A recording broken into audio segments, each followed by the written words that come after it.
جس معاشرے میں سوالات سے زیادہ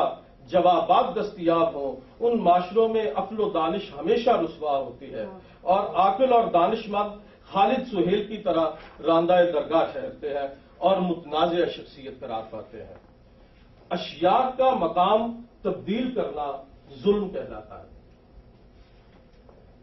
یہ ظلم نہیں تو اور کیا ہے کہ ایک متشکک کو اس کی تشکیک کی بنا پر درخورِ اطلاع نہ سمجھا جائے، اس کے علم و فہم کی ناقدری کی جائے۔ تشکیک تو یقین کی منزل پہ فائز ہونے کے لیے محض ایک پڑاؤ ہے، یقین کی منزل کا پہلا زینہ ہے۔ یوں بھی نہیں کہ خالد سہیل یقین کی منزل سے نا آشنا ہے، انہیں یقین ہے کہ آخری فتح آدمیت اور انسانیت کی ہوگی۔ انسان کبھی نہ کبھی اپنے منفی تعصبات سے آزادی حاصل کر لے گا اور ایک ایسے معاشرے کا وجود عمل میں آئے گا جس کی بنیادیں روشن خیالی اور انسان دوستی پر استوار ہوں گی، جو اپنے فیصلوں کے لیے میدان جنگ کا نہیں بلکہ مکالمے کا راستہ اختیار کریں گے۔ ڈاکٹر خالد سہیل کے فکر و فن کی عمارت انہی نظریات پر استوار ہے۔ ان کے یہ نظریات ان کی کڑی ریاضت اور صبر آزما مراحل کے بعد معرض وجود میں آئے ہیں۔ کسے خبر ہے کہ اس منزل تک پہنچنے کے لیے اسے کن صحراؤں کی خاک چھاننی پڑی ہے، اسے کس نظریاتی شکست و ریفت کا سامنا کرنا پڑا ہے، اس کے کن خوابوں کو تعبیر ملی ہے اور کتنی آرزوؤں کو اظہار کا پیرایا میسر آیا ہے۔ کہی اور ان کہی کے درمیان لفظوں کے کتنے پل تعمیر ہوئے ہیں اور کیا وضع و فرض کے بہانے ادھورا رہ گیا ہے۔ خالد سہیل کی زیر طبع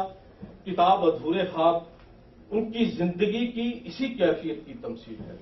جو ان کے عرصہ حیات میں ان پر طاری رہی ہے، یعنی کہ اپنے ساتھ نبرد آزما ہونے کی صورت میں اظہار نے جو بھی پیرایا اختیار کیا ہے خالد سہیل نے اسے سپرد قلم کر دیا ہے۔ مختلف اصناف پر مشتمل اس کتاب پر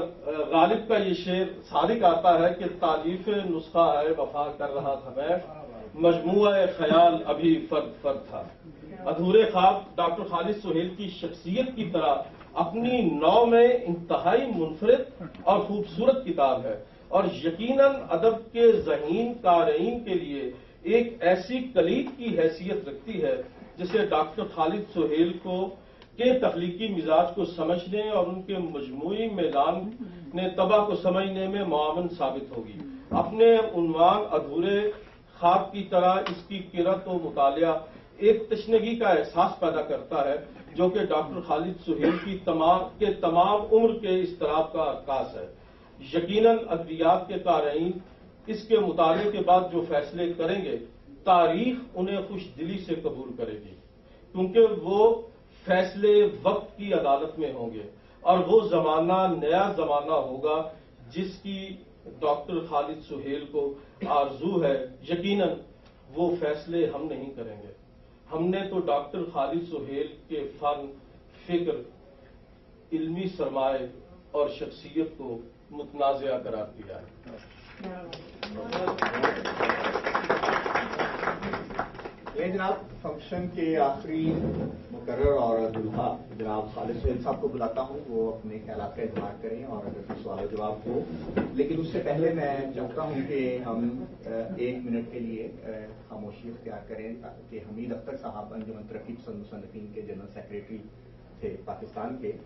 تو ان کا انتقال ہوا پچھلے دنوں، اور بہت بڑا ایک عرصہ ہے، تاریخ ہے پاکستان کی ادبی اور سیاسی جس پر ان کی جدوجہد جو ہے وہ جاری رہی۔ تو ان کا ایک ریفرنس ہم کرنا چاہ رہے تھے باشانی صاحب اور ہم لوگ مل کے، لیکن ڈاکٹر صاحب کی جانے کی وجہ سے ہمیں تھوڑا سا لیٹ کرنا پڑا، تو بہت جلد ہم اس کے ایک ریفرنس کا اعلان کریں گے حمید اختر صاحب کے حوالے سے۔ تو اس وقت 1 منٹ کی خاموشی حمید اختر صاحب کے